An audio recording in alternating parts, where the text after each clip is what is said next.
Hello everybody, and welcome to Cabbit with a Controller. My name is Hokucho, and this is my dancing friend here on Final Fantasy XIV once again.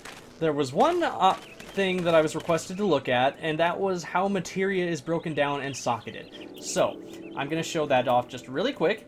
How that is done is that you find items that you have completely soul-bonded with, and soul-bound items are items that have this little bar here on the left. I can't move it over because otherwise I can't see it. But if you look next to the durability, which is that green line next to the item's image, you'll see that that one's white. That is a fully soul-bound item, which means that it can be broken down into materia. Now, for instance, this Bone Horror that I have has no spirit bond. As such, there is no blue, white, or green on the left. The blue bar purely represents durability and is not reflective of the spirit binding. So, what we're going to do is that I actually have a item here that is ready to be soul-bound down and broken down in materia. So with this copper gorget, what I'm going to do, I'm going to right-click it, I'm going to select Convert. Once this item is converted to materia, it cannot be restored. So once we break it down, we can't put it back. But that is fine with me. My character will go ahead and break down this materia into materia. And we have gotten a Savage Aim Materia 1.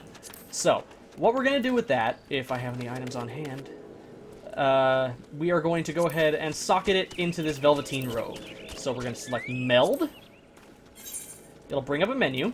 It'll show the Savage Aim Materia here, which has a critical rate +2, and it requires a item level 15, and you must also be a level 15 in order to socket it. You cannot socket materia into items that are above your level, as well as materia that is above your level.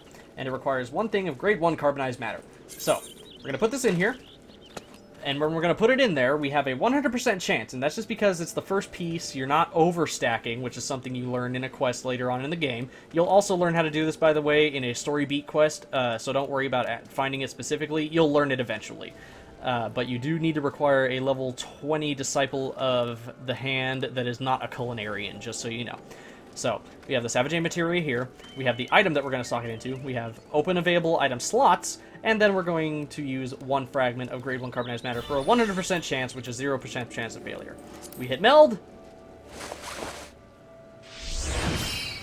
and it was a success, of course. You can't fail 100% chance. So now this Velveteen Robe has all the basic stats, as well as a critical hit rate +2.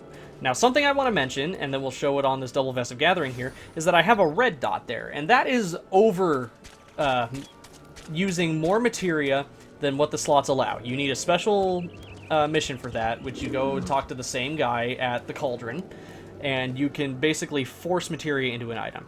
Now, when you get to that point, the chances become less and less the more you socket in up to a certain limit. I think it's up to 5. But in this case, I was able to socket the Gatherer's Geruden materia and the Gatherer's Guile materia with perfect success into getting it in. And then the Gatherer's Grass materia was about a 70% chance, which I could have failed, and then I would have lost the materia. So that is something to keep in mind, and it also is a way to add extra bonuses into an item that you might really like.